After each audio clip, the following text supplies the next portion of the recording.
আজকে মাত্র 7%-এ নামিয়ে দেওয়া হয়েছে।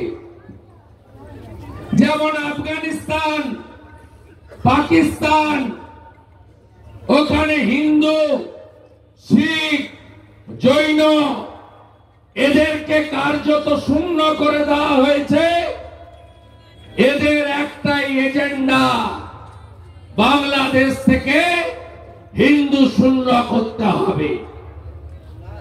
হিন্দু এলাকায়, হিন্দু বাড়ির সামনে, হিন্দু মন্দিরের সামনে মিছিল করছে।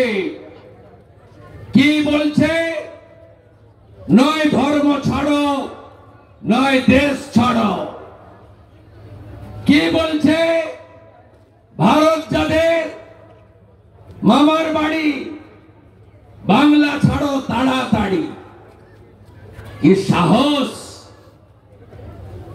আরে তোদের উপরে আমরা নির্ভর করি না। রাজাকারের নাতি, রাজাকারের নাতি, পাকিস্তানের অবৈধ সন্তান,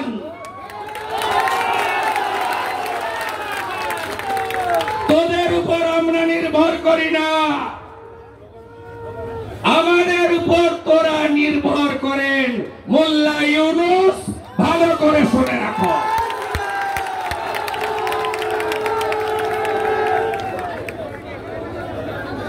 আমরা 97টা পণ্য না পাঠালে তোদের ভাত কাপড় জুটবে না। ঝাড়খণ্ড থেকে উৎপাদিত বিদ্যুৎ ফরাক্কা দিয়ে না পাঠালে 80 গ্রামে আলো জ্বলবে না বলে 4 ঘন্টায় কলকাতা দখল করব।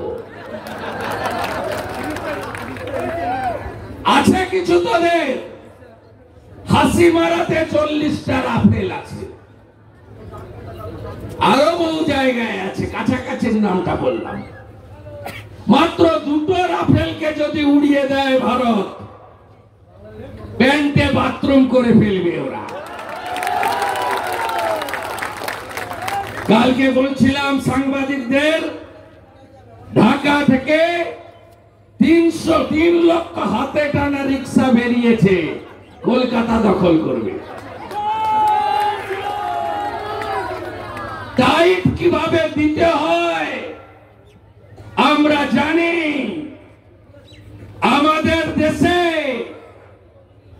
এমন একজন প্রধানমন্ত্রী আছেন যিনি 500 বছরের স্বপ্ন পূরণ করে অযোধ্যায় রাম মন্দির সুপ্রিম কোর্টের নির্দেশ মেনে আমাদের দিয়েছে।